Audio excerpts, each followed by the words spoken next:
Hi, my name is Leah Day, and welcome to Quilt Along number 3 on the Free Motion Quilting Project. This week we're going to work on stippling again, more rows of this classic design, but this time we're going to focus on learning how to stitch it on different sizes, different scales. Scale is the word I use to describe how wide the design is. So a small scale, like 1/8 of an inch, means there's 1/8 of an inch between the lines of quilting. A 1-inch scale means there's 1 inch of space between the lines of quilting. How big your scale is, how big that number is, really determines how soft your quilt's going to be. A 1/8 inch scale is going to be very dense and very flat and very stiff. A 1-inch scale is going to be very open and very soft and very cuddly. So really it's finding a happy medium between the two, finding a scale that works for you and feels comfortable.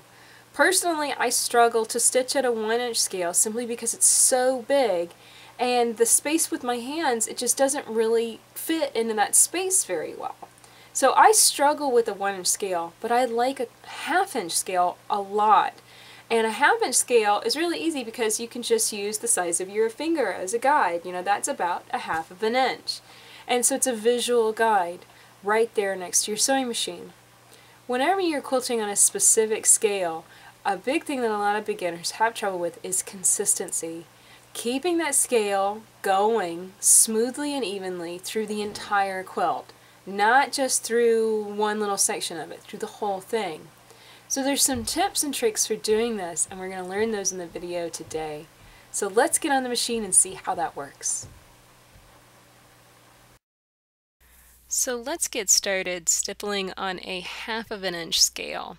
This means that there is 1/2 of an inch, roughly, between the lines of quilting. So there's, if I was to take a measuring tape and put it against my stippling right there on the quilt, there'd be a 1/2 of an inch of black space between those lines. Now this is of course a general number. It's not exact. I'm not going to measure every single space between every single line. It's just kind of a general guide. It doesn't have to be perfect all the time. So over the whole space of the quilt, I'm generally trying to make sure that there is a 1/2 of an inch between those lines of quilting. And a very helpful way of keeping on track with this is to have something to look at, some sort of touchstone or guide that will keep you on track. And in this situation, I'm using my fingers because my fingers are about 1/2 of an inch wide. And that's also really convenient simply because my fingers are right there moving my quilt around, so they're pretty easy to look at. Keeping with the same scale is something that just comes with time and practice and really finding the scale that feels most comfortable to you. So you can see here a lot of the scale really determines how far apart my hands are and how wide the row is that I'm stitching. I'm stitching around a 3-inch wide row across the side of my quilt. And that really is determined by the scale because I can only comfortably wiggle around with a 1/2 of an inch only so wide before it just starts feeling really unwieldy. So now that we've kind of seen a good bit of a 1/2-inch scale, let's switch on over to a smaller, denser scale. This time I'm going to use a pencil as a guide for stitching this denser version of stippling. And this is about a 1/4 of an inch scale. So there's a 1/4 of an inch between all of the lines of quilting. And I really hope that you can see almost instantaneously my hands are closer together and the row is smaller. It is narrower. Instead of a 3-inch row, I'm now quilting a 2-inch row.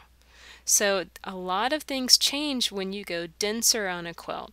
Your hands get closer together, your row shrinks, you are controlling and moving less of the quilt at a time, and that actually does make quilting denser a lot easier simply because you're not having to move and shift the quilt as radically or as quickly as you have to when you're quilting bigger.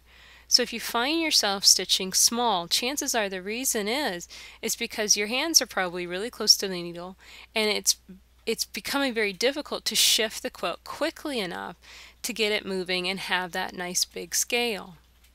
So I hope that makes sense. Stitching on a small scale, you might think that a 1/4 of an inch scale would make your quilt very, very dense. And yes, it will be a lot more stiff than a 1/2 inch or a 1 inch scale, but it's not going to be a deal breaker. You know, it's not going to be so stiff that you can't use it. Of course, every once in a while you want to stop and check in with your guide. You know, if it's your fingers, just stop and take a look at your fingers and hold that up against your stitching. If it's a pencil or if you're using a ruler, you know, hold that up and make sure that your stitches are generally as far apart as you're wanting them to be. It's a good idea to stop and just check that every once in a while because it is very easy to get off on your scale until you've kind of programmed that into your mind and into your hands and you've gotten really comfortable with it. I know I'm very used to stitching very tight and very dense, and so for me it's very challenging to stitch big, and I often have to stop and just remind myself, okay Leah, stitch a lot bigger here, you know, and I have to remind myself of that and also show myself that bigger stitching, that guide, in order to get myself back on track. Now I've fast forwarded here and I want to show you what to do whenever you do mess up. Whenever you do all of a sudden start stitching big or all of a sudden start stitching small. So here I'm going to wing out and suddenly start stitching on a much bigger scale. And I have to say this is a rarer problem than going from into a very dense stitching. You know, most people don't just suddenly wing out and start stitching really, really big. But if you do, just stop for a second, look at your stitching, and bring it back in to a smaller scale. You can see how I did that, and you can see it's really not even all that noticeable if that's the mistake that you make. I wouldn't stop and rip it out. I really wouldn't do that because the time you spend ripping is not time you spend quilting, so that's not really a good use of your time. So now I'm going to go into stitching denser, and again you can see my hands got closer together and suddenly my stippling got a lot more complex too. It got a lot smaller and a lot more complex. So you can kind of use that as a trigger to know if you're suddenly stitching off the wrong scale. And grab that touchstone, look at it, get your scale back on track, and expand it a little bit. And I don't know about you, but I find the denser stitching a lot more noticeable. So that's another thing to kind of keep in mind, is that if you're going to do anything, if you're going to make any mistake, if anything, stitch wider. So now the third type of scale that we're going to work on is a much wider 1-inch scale, and my guide for this is the width of a empty cone of thread. That's an empty cone of isocord thread that I just showed you. And that's about 1 inch between the lines of quilting. And again, this is pretty hard for me to stitch smoothly simply because it's so big. But I hope you can see that immediately my hands got wider apart, and this row that I'm stitching is around 4 inches wide. So I'm stitching a lot bigger, a lot wider space. I'm swinging down and making very big, very simplistic movements. The complexity of stippling really kind of leaves whenever you start stitching really big. You don't need all that complexity. You don't need a super wiggly line. You just need to simply keep those lines smooth and curvy. So we're going to speed up again so that way you can see a little bit more of stitching on this bigger scale. And every once in a while, if you make a mistake, if you get a little close, like right there, I got real close, just pick up that touchstone. Again, look at it. Make sure that that's the width that you're keeping your lines apart. And it really will work and kind of keep you on track. The one thing to keep in mind about scales, that scales going to determine so much about how much thread and how much time it takes to finish your quilt. When you stitch really big like this, you're of course covering acres of your quilt at a time. You're covering so much space, and you're using far less thread because you're not quilting densely. You're not packing the thread in and making your quilt stiff. So whenever you're planning a quilt, kind of also put that in the equation as well. If you're going to plan to quilt it densely, you're going to need to buy a lot more thread for that project, and also expect to spend many more days quilting it. Even the difference between a 1/2 inch scale and a 1/4 inch scale is considerable with the amount of thread it takes up. Most quilters, I'd say in general, are wanting to quilt bigger simply because you have bed quilts and you want them to be soft. But don't feel like that forces you into only big giant, curvy stitches. You can stitch on a 1/2 inch scale and still have a very soft quilt and still have the texture of the quilting add an element to your quilting design. So that's it for this tutorial. I really hope you'll get on your sewing machine and play with stitching stippling in many different sizes and scales. The bigger the design, the more space it's going to cover on your quilt, and the quicker your quilt is going to be finished. The smaller the scale, the denser the design, the stiffer your quilt will be, but also the more the design will show up and stand out on the surface of your quilt. How you quilt and what scale you choose to use is entirely up to you.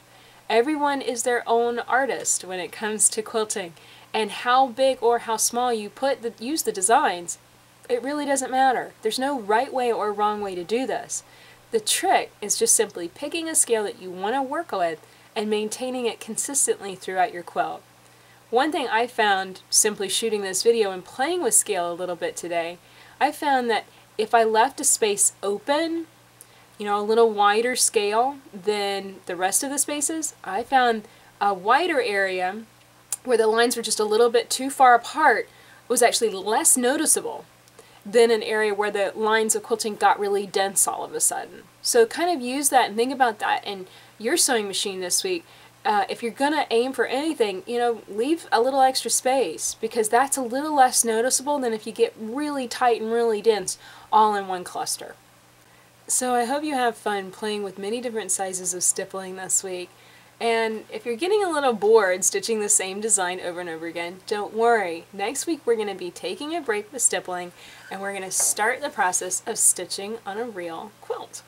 So definitely check in next week, and until then, let's go quilt. I recommend 3 tools for free motion quilting: the Supreme Slider, Machineger's quilting gloves, and Little Genie magic bobbin washers. I've put these 3 tools together into the ultimate quilting kit, and you can find it at daystyledesigns.com.